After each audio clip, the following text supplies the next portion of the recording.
Allez, cours sur la loi exponentielle. Alors la loi exponentielle, c'est une loi qui possède un paramètre, qu'on appelle lambda.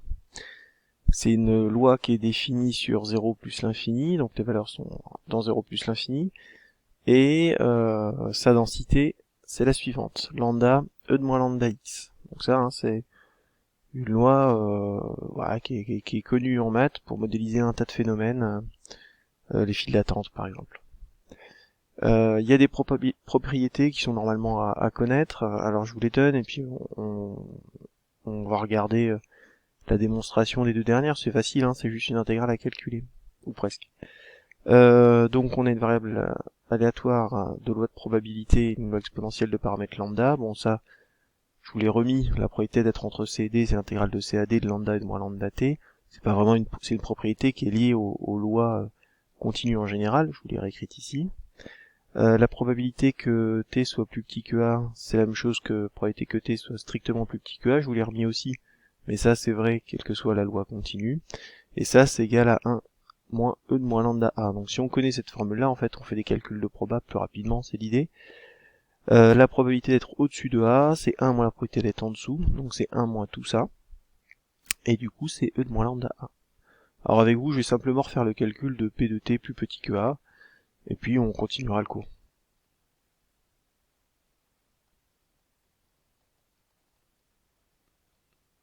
Donc on y va.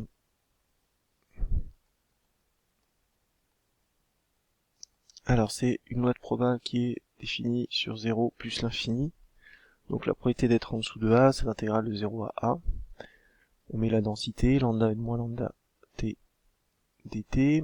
Je vais utiliser pour primitiver ça la formule de primitive qui est ici. Votre u, c'est moins lambda t. Votre u', c'est moins lambda. Et du coup, il me manque le moins. Je vais le mettre. Et pour compenser l'apparition du moins, je vais rajouter un moins devant. Je primitive ça. Le moins qui est ici, je le retrouve. E de u pris entre 0 et a. Je remplace t par a, moins je remplace t par 0. E de 0 c'est 1. Et du coup, on obtient ça, c'est-à-dire 1 moins e de moins lambda, ce qui était à démontrer. Donc maintenant, on va regarder l'exemple 3. Alors, je vous montre comment on calcule la probabilité que t appartienne à 1, 2 et que t soit plus grand que 1. Alors, repérez bien le paramètre C2.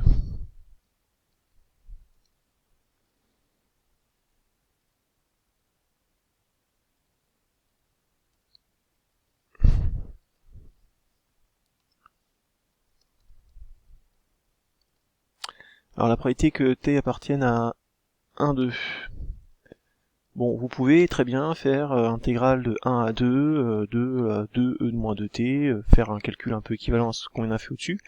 Ça fonctionnera. Alors moi l'idée ici, c'est de vous montrer un peu autrement, en utilisant la formule qu'on vient de démontrer justement. La probabilité d'appartenir à un 2, c'est la probabilité d'être en dessous de 2, moins la probabilité d'être en dessous de 1.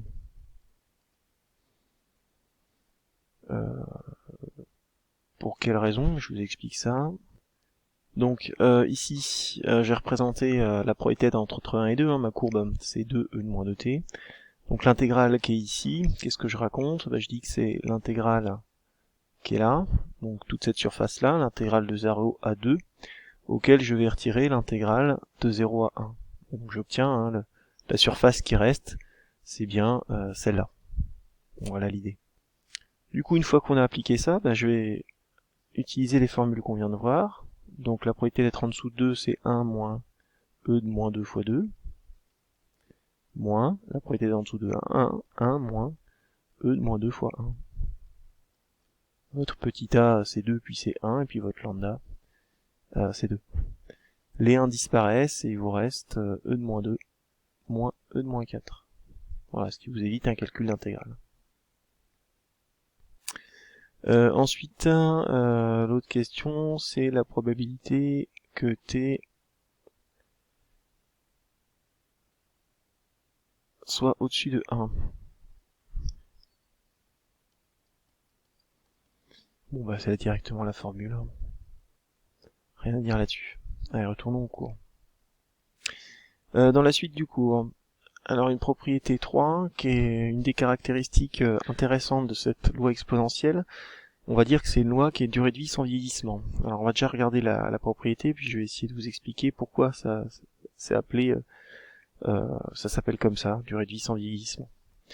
Alors, la propriété vous dit ça, la probabilité que t soit plus grand que t plus h, alors que t est plus grand que t, sachant que t est plus grand que t, ça c'est égal à la probabilité que t est plus grand que h.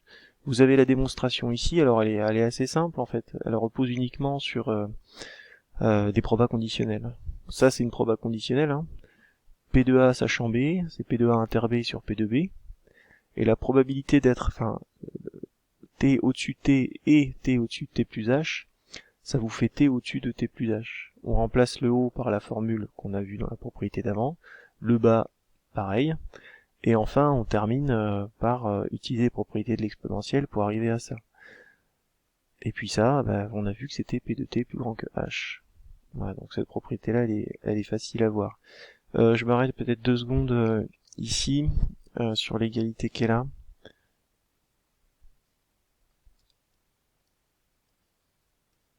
Là, donc c'était E de moins lambda plus T.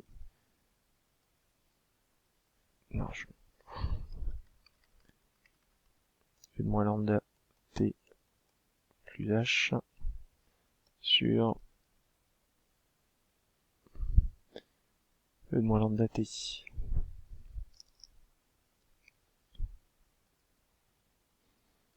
Je vous explique comment j'ai fait la simplification.